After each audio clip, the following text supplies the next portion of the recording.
مولانا مودودی کو جو ہے وہ ملٹری کورٹس میں سزا سزائے موت دی، بالکل. اور یحییٰ خان دیکھیں بھٹو صاحب کیا تھے، ایوب خان کو ڈیڈی کہتے تھے. لیکن جتنے ڈیسیشن ہوئے ہیں ان ڈیسیشن میں یہ سب ہم ہوئے تم ہوئے کہ میر ہوئے، ان کی زلفوں کے سب اسیر ہوئے. کہ یہ خواہ میں ہم کہیں کہ اینٹی اسٹیبلشمنٹ اور پرو اسٹیبلشمنٹ. بھائی اسٹیبلشمنٹ ہے اسٹیبلشمنٹ.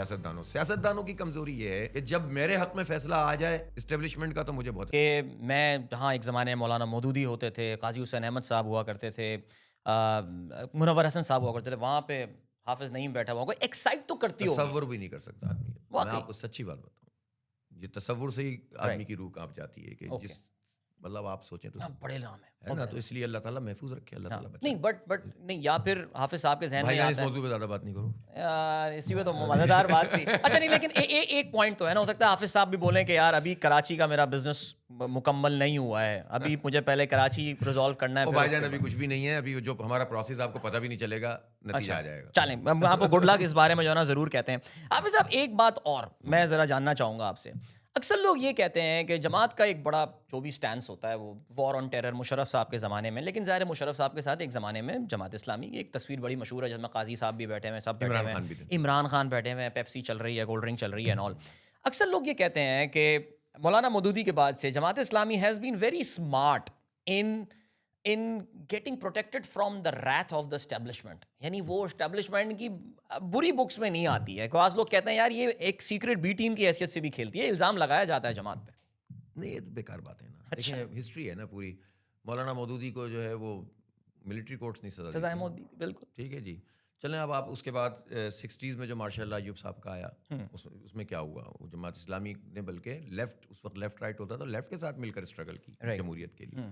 اس کے بعد 70s میں آپ یہ دیکھیں کہ سول مارشل ایڈمنسٹریٹر بھٹو صاحب تو بنے، اور یحییٰ خان دیکھیں بھٹو صاحب کیا تھے، ایوب خان کو ڈیڈی کہتے تھے.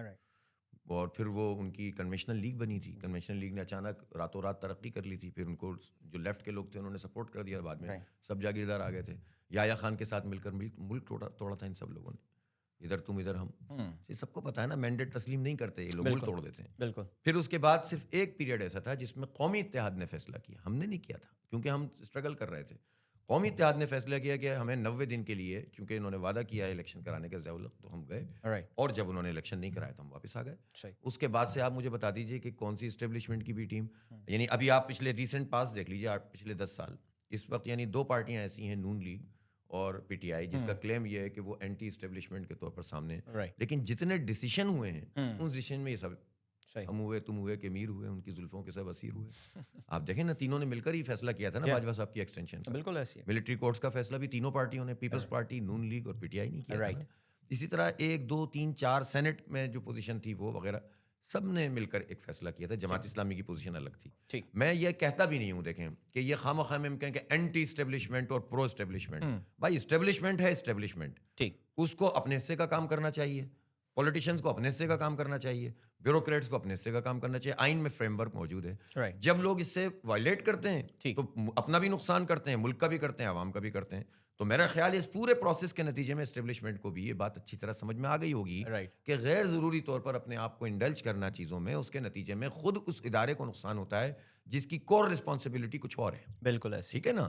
دنیا بھر میں اسٹیبلشمنٹ کا رول ہوتا ہے، اور پالیٹکس میں بھی آپ کہنا چاہیے کہ کسی نہ کسی حد تک ان سے رائے لی جاتی ہے، ان کا رول ہوتا ہے. لیکن اگر یہ رول ایک حد سے زیادہ بڑھ جاتا ہے تو اس کے نتیجے میں پھر جو ہے وہ بربادی ہوتی ہے. میرا خیال ہے کہ یہ سیکھنے کے لیے عقل مندوں کے لیے بہت سی نشانیاں ہیں، اور اب بھی اگر نہیں سیکھیں گے تو فوج کا بھی نقصان ہوگا، عوام کا بھی نقصان ہوگا. سیاستدانوں کی کمزوری یہ ہے کہ جب میرے حق میں فیصلہ آ جائے اسٹیبلشمنٹ کا تو مجھے بہت اچھا لگتا ہے، ایسا ہی ہے، اور دوسرے لوگ جو ہیں وہ بہت برے لگتے ہیں. لیکن میرے خلاف آئے تو میں اینٹی اسٹیبلشمنٹ ہو جاتا ہوں. تو اگر اس رویے کا مظاہرہ لوگ کرنا چھوڑ دیں اور یہ طے کر لیں کہ نہیں، ہم سب ہماری لڑائی ہم لڑتے رہیں گے لیکن ہم سپورٹ حاصل نہیں کریں گے وہاں سے. اب خود جب آپ ان کے گملوں میں پرورش پائیں گے، ان کے انکیوبیٹر میں پلیں گے، سانس لیں گے، تو اس کے بعد آپ کے پاس کیا رہ جائے گا؟ انٹریکشن رکھنا چاہیے. ہاں جی، میں اس کا خلاف نہیں ہوں، ہماری ملک کی فوج ہے، اور جماعت اسلامی کے پاس یہ صلاحیت بھی موجود ہے کہ یہ جو دوری پیدا ہو گئی ہے نا فوج اور عوام کی، کسی بھی وجہ سے، حرکتوں کی وجہ سے، اس دوری کو بھی اب پاٹنا چاہیے. کیونکہ یہ کوئی اچھی بات نہیں ہے کہ یہ دوری بڑھتی چلی جائے، جنگ ہو جائے. اس کا کیا، اس کو کس کو فائدہ؟ ملک کا نقصان ہے.